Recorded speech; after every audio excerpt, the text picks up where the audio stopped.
Hi, this is Siraj Unleashing Talent, and welcome back on another podcast.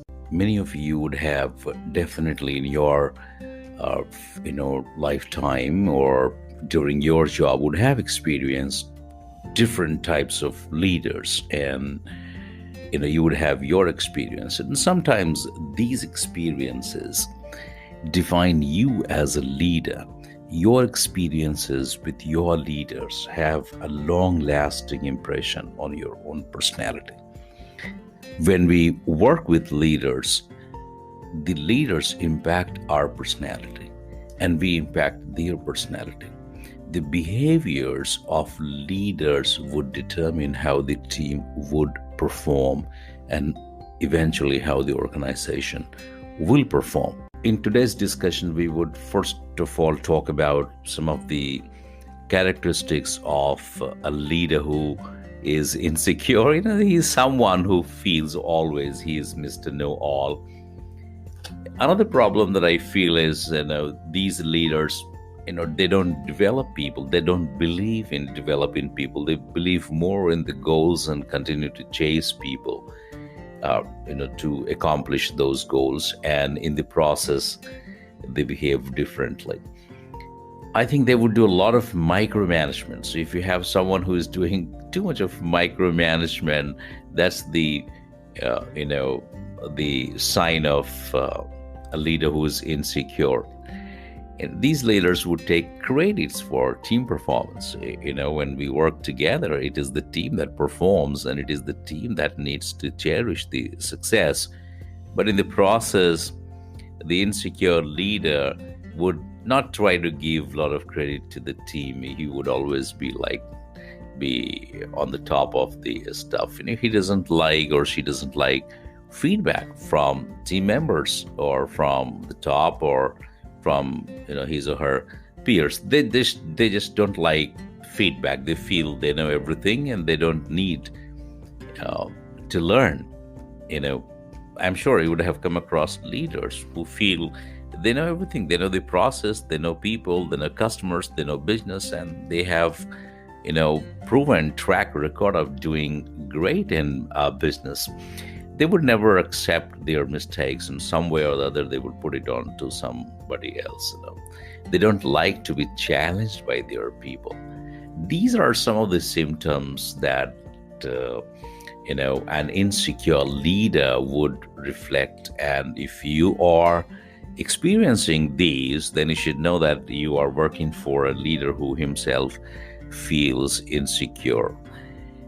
The impact of this, number one, is on the leader, him or herself, because it's a roadblock for learning. It's a roadblock for development and growth for the leader as well as the team. And why I'm talking all of this today is not to give you an answer to how to deal with a leader who feels insecure. Rather, the objective is that you should not feel insecure as a leader. So if you have these characteristics, sometimes it's time for you to stop and think about yourself and think about how you want to feel yourself more secure and also make others feel more secure. So another impact is that it will impact directly team's performance, and it will lead to a very low esteem. Team would not feel good about the leader and about working within the team. They would also in the process lose the trust and confidence in each other and their own capability. And eventually this would impact the business results, the revenue. And you would lose people because people are not comfortable with such leaders.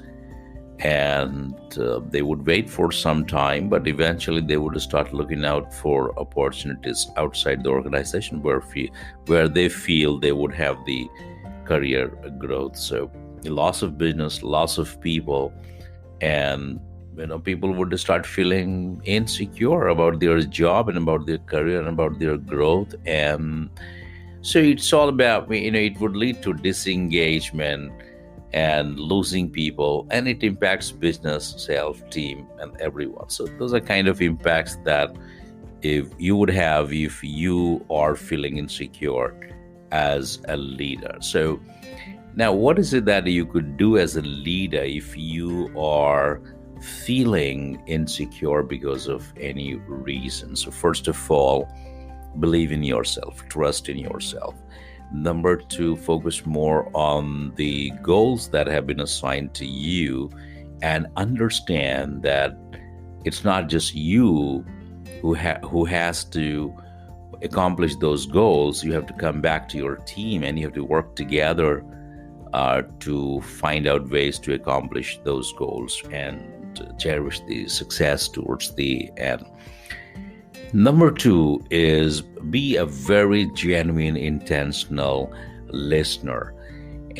Trust yourself, trust your team, and more importantly, you have to continuously develop your team, so that they look for more and more and they give you more and more. You have to unleash their talent and unlock their potential, and that will be a bonus for you in terms of your business results and accomplishment of your team's goals. It is not your goal, it is always your team's goal, your department goals, your functions goals.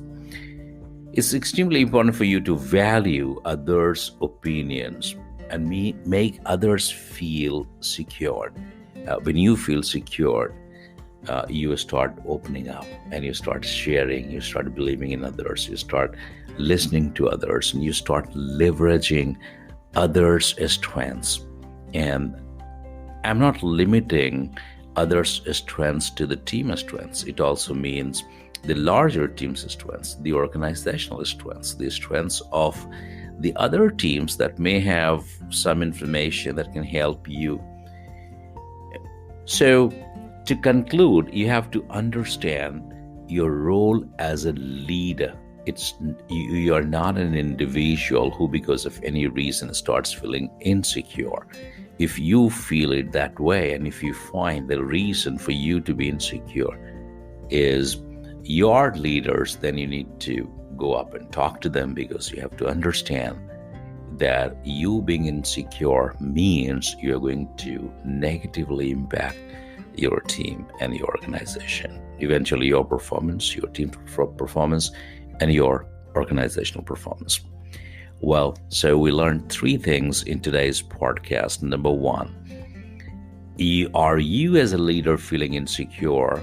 And what are some of the symptoms and characteristics of being an insecure leader? Number 2, we talked about the impact of being insecure, and what are some of the things that you can do to make yourself more secure and impact others. Well, I hope this small talk was helpful. Thank you so much.